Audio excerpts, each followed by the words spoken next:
Hey everyone, I'm Tina, a 28-year-old woman, and I wanted to open up about a recent chapter in my life that brought some closure to a difficult situation involving my husband and in-laws. This all unfolded a few months ago, and the chaos has only recently settled. I'm still grappling with the emotional aftermath, and I believe sharing my story might offer some relief. Flashback to 2 years ago when I made a significant life decision, marrying my then boyfriend, Jake. We met through mutual friends and spent 3 blissful years together. Jake appeared to be a fun and caring person, showering me with love. He hailed from a wealthy family, complemented by a high-paying job. Our connection deepened over shared interests, especially our love for travel. As we progressed from casual dating to a serious relationship, my friends applauded him as a great guy, genuinely happy for us. The relationship was smooth sailing. Jake's care knew no bounds. He surprised me with thoughtful gifts, even presenting a new laptop on my college graduation day.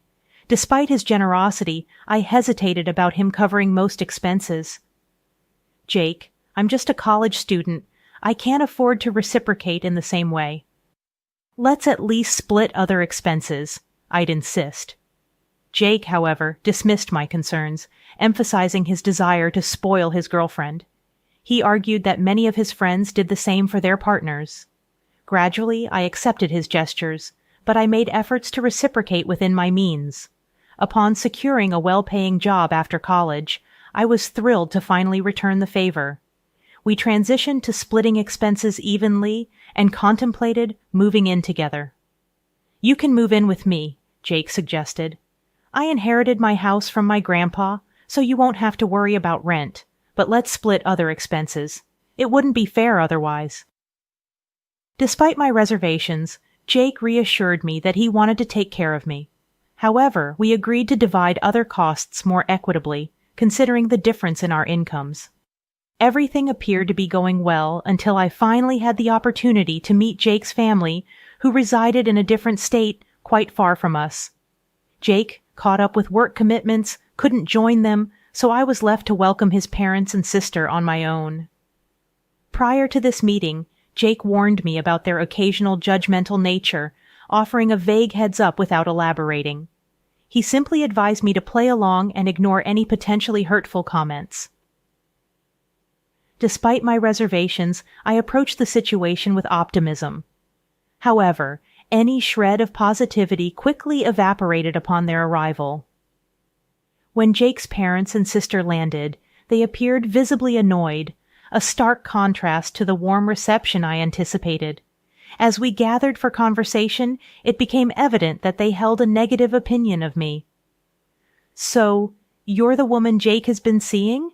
I didn't expect to find you in this house. Do you even pay rent? Sandra, Jake's mother, questioned with a disapproving tone. No, Sandra, I don't pay rent. Jake mentioned that the house is fully paid for, but we split all the bills evenly, I explained, hoping to address any concerns.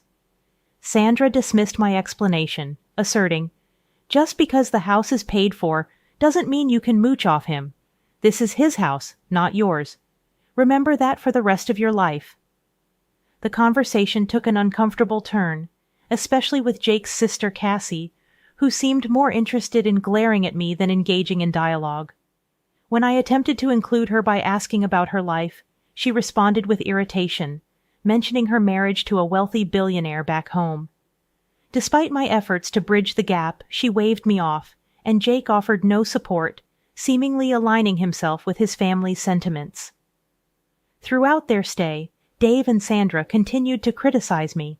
They disapproved of my spending on makeup and skincare, insisting I shouldn't indulge in such luxuries when not contributing enough to the household. Their suspicion that I was relying on Jake's finances intensified, fueled by Jake's occasional unfounded remarks against me. For instance, he casually mentioned, Tina was a struggling student, even when it wasn't entirely true. When we first met, I found myself covering all the expenses given that Tina had just started a job that didn't quite support her apparent taste for luxury. Confused by Jake's unexpected comments, I reminded him that we split our bills, emphasizing that I lived a simple life before and during our relationship. I clarified that any luxury items I owned were gifts from him, and I even used to scold him for overspending. However, Jake insisted that his status demanded extravagant gifts, and now I see it was more about him boasting to his friends. Their visit left a bitter taste, prompting me to question Jake about the whole ordeal. Unfortunately, he shrugged it off, downplaying the situation. "You're overthinking, Tina. Don't take it to heart. They meant well," he said dismissively, despite my reservations. 6 months later, he proposed, and I happily accepted. We planned an engagement party, which we split evenly. Balancing my small business on the side, Jakey knew about its growth but never inquired about the income. To me, it was a fulfilling hobby rather than a significant moneymaker. Deciding it was time to treat myself a bit, I opted for a grand engagement party, and Jake supported the idea. We divided the expenses equally, and I even covered the plane tickets for my extended family to attend. However, on the day of the party, criticism resurfaced. "You shouldn't have splurged so much at this party, Tina. You're draining Jake's account before you're even married. At this rate, you'll end up with a backyard wedding. I thought you were financially irresponsible, but it's worse than I thought," they remarked. I firmly declared to Sandra, "The party was extravagant, but we both agreed to it. I paid my share, and it was your son's idea to include everyone. Tina insisted a lot, and I couldn't say no. I don't mind spending, but this party cost us a lot," I explained.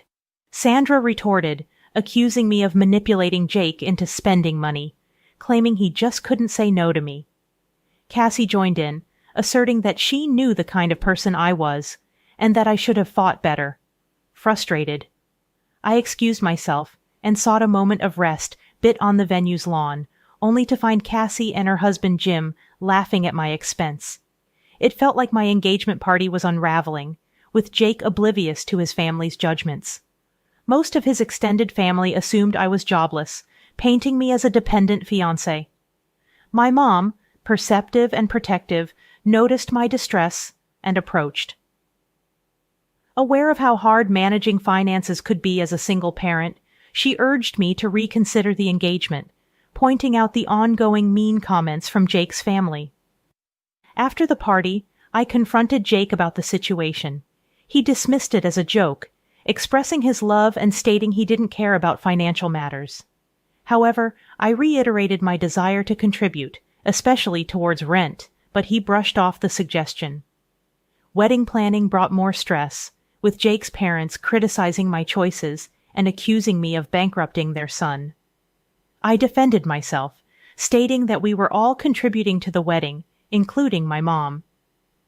Sandra's response was harsh, accusing me of robbing her son and insinuating that they expected us to empty the bank account for the wedding as well. On the day of the wedding, Cassie continued her comments on my dress and makeup expenses, despite my clarification that my mom covered those costs.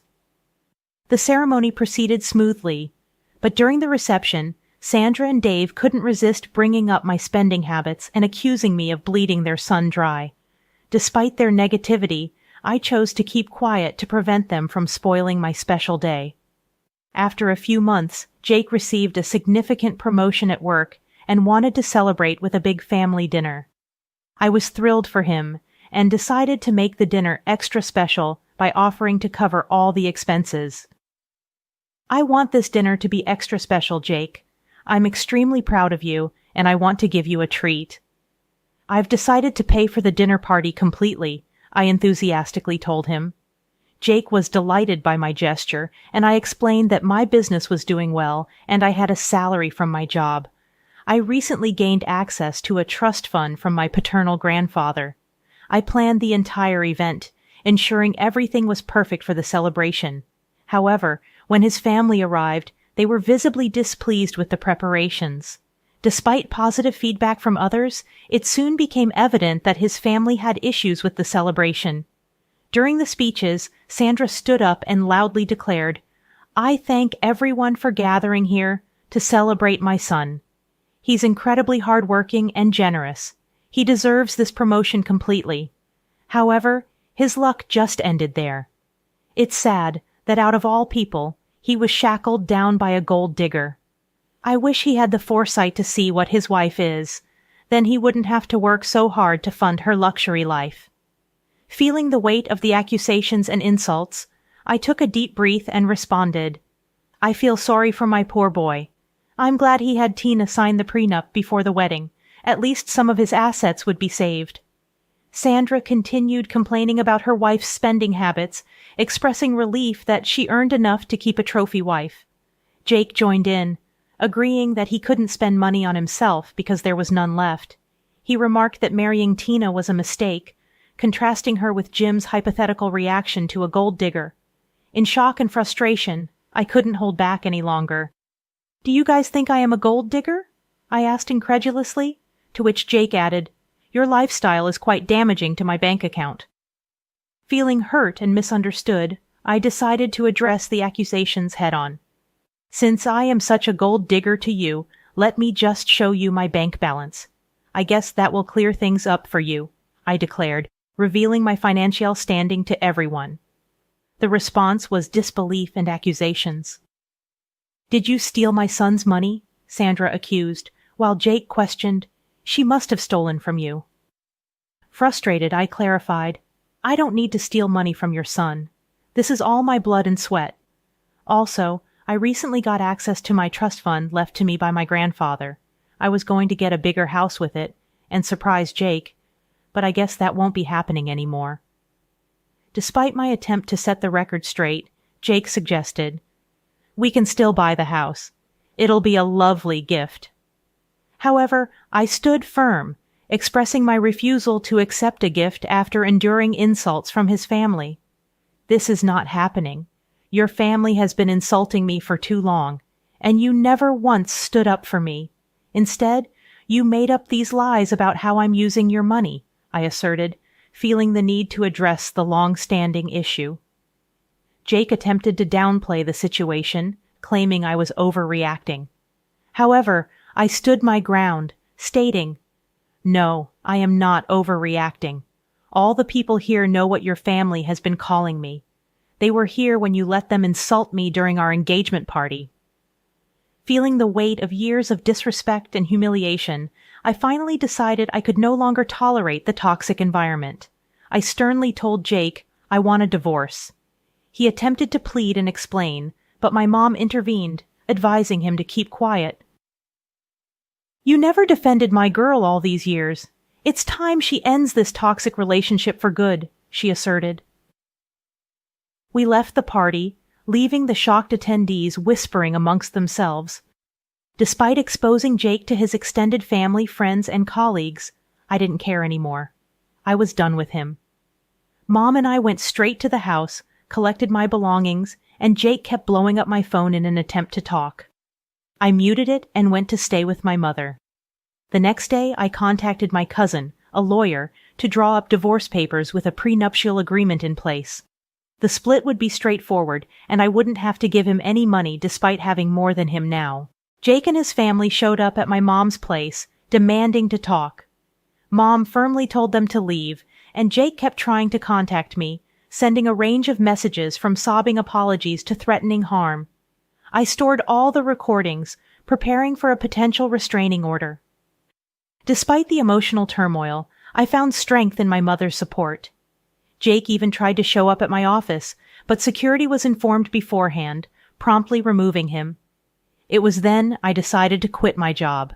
The well-paying, booming business meant I no longer needed it, and I wasn't interested in becoming a millionaire. I simply desired a peaceful life with dignity, so I submitted my notice that day and decided to move forward. A week after serving Jake with divorce papers at his workplace, he showed up at my former workplace, only to discover I had already quit. Colleagues informed me about his persistent attempts to send flowers and gifts to my mother's address. We returned the parcels, but the harassment continued, prompting me to contemplate relocation. With my mother's support, I found a perfect house in the next state, offering me a haven away from my ex. Currently, awaiting finalization of paperwork, the judge granted a relatively smooth divorce due to the solid prenuptial agreement. During the 6 months of separation, I used the time to gather myself. Once the divorce was finalized, I promptly moved to my new home, changing my number to escape the relentless spam from Jake and his family. I heard Jake's life was in turmoil, blaming his parents for the marriage fallout. Professionally, he faced a significant setback, with colleagues avoiding him and seniors displeased with the negative publicity in their close-knit community. His parents resorted to spreading rumors about infidelity, but fortunately, these falsehoods failed to gain traction. On the contrary, my life took a positive turn. Focused on enhancing my business and relishing newfound freedom, I started going out and even ventured into the dating scene. Jake's insecurities made me cautious about committing too quickly, but I remain hopeful that with time I will heal and find someone who truly cherishes me. While Jake's actions caused me pain, the strength gained from overcoming those challenges has propelled me into a brighter future, full of possibilities and self-discovery.